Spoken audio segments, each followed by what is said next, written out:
Bonjour à tous et bienvenue sur la chaîne TestTech. Aujourd'hui on va déballer et tester en avant-première l'enceinte intelligente de Amazon, l'Amazon Echo. J'ai eu la chance d'être choisi par Amazon pour la tester en avant-première. On va passer maintenant au déballage. On retrouve un packaging assez simple avec une boîte en carton, avec le logo de Amazon sur le dessus et sans indication. Après c'est normal car Echo n'est pas encore sorti en France. Quand on ouvre la boîte, on tombe directement sur l'enceinte ainsi que son chargeur secteur. L'Amazon Echo est équipé de Alexa. Pour ceux qui ne la connaissent pas, c'est une assistante personnelle intelligente comme Google Home, mais créée par Amazon. La communication avec Alexa est maintenant disponible en français. Au niveau du design et de l'ergonomie, l'enceinte affiche une conception solide et soignée, mais le paye un peu par son poids. Elle pèse environ 821 grammes.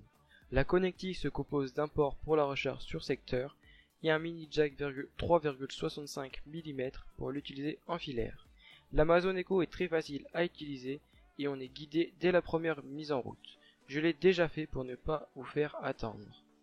Alexa vous guide pour la configurer. Avant, il faudra bien sûr télécharger l'application Amazon Alexa sur votre smartphone sous Android ou iOS. Elle est totalement gratuite. Une fois que vous avez jumelé votre haut-parleur intelligent, l'application Alexa vous emmène à travers la connexion de l'Echo à votre réseau Wi-Fi.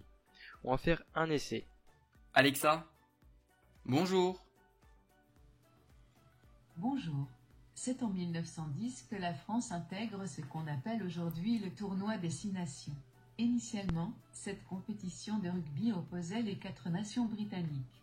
Je me demande qui de la France ou de l'Angleterre gagnera ce soir. Comme on peut le voir, l'anneau bleu s'allume et un trait blanc apparaît et suit notre voix. Dans la partie skill de l'application, c'est ici où Amazon ajoutera des fonctionnalités pour Alexa. On peut les activer ou non, par exemple France Info. Vous pouvez y connecter votre compte musique, Spotify, Deezer, etc. Alexa a une finition attrayante qui lui donne un look de haut-parleur plus haut de gamme. Vous avez un choix de finition, bois de chêne ou de tissu. Le tissu lui donne un accès plus doux, je trouve. Au niveau des performances audio, Amazon a installé un tweeter de 0,6 pouces et woofer de 2,5 pouces dans l'appareil, qui est alimenté par Dolby. Elle affiche un son très puissant. Il y a suffisamment de basses et assez puissantes pour une pièce moyenne, voire même plus grande.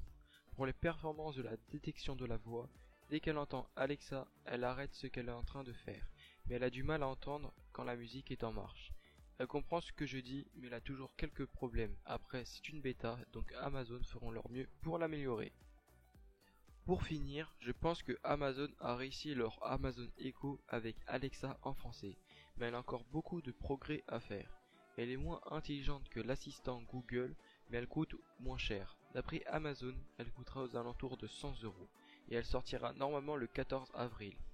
Nous voilà sur la fin de cette vidéo, j'espère qu'elle vous a plu. N'hésitez pas à liker et de vous abonner. C'était Lucas, allez, bye!